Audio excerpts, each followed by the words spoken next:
ओम नमः भगवते वासुदेवाय नमः। जय जगन्नाथ।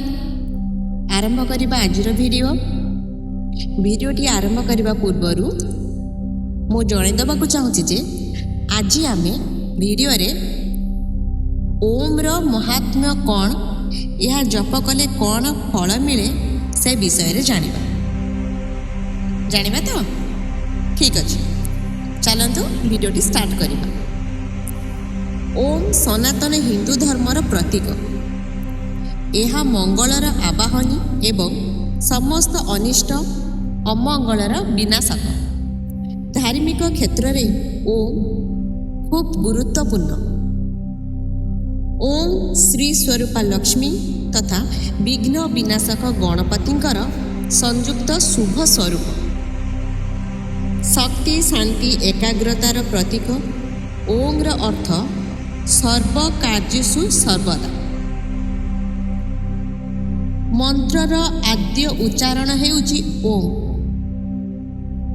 ता माने हेउची जेतेबेले आपण कोनोसी गोटे मंत्र जप करूचंती प्रथमे ओम लगेइकी मंत्र जप करिबा उचित। जेपरि कि मु गोटे कहि दउची, आमे पूजा करूछु ओम नमः भगवते वासुदेवाय नमः, ओम माँ दुर्गाय नमः, ओम श्री गणेशाय नमः। प्रथमे आपण ओम शब्द उच्चारण करिकी मंत्र जप करिवे किंबा कौनसी देवादेवींकर नाम जप करिवे।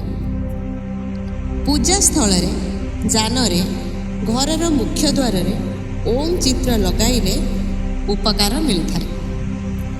मानसिक शांति मिले, शारीरिक विकास साधित होता है। ओम उच्चारण रे समस्त पाप नाश जाए।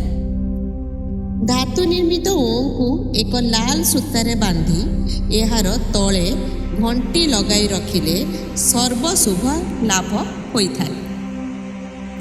सर्वदा पाखरे ओम रखिले एवं उच्चारण कले प्रतिटी कार्य बिना बाधारे होता है।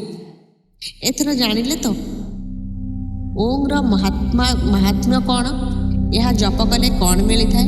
तेणु घरू कौनसी कार्य बाहर को जीवा पूर्वर प्रथमे ओम शब्द उच्चारण करिकी गले शुभ फल प्राप्त होता है।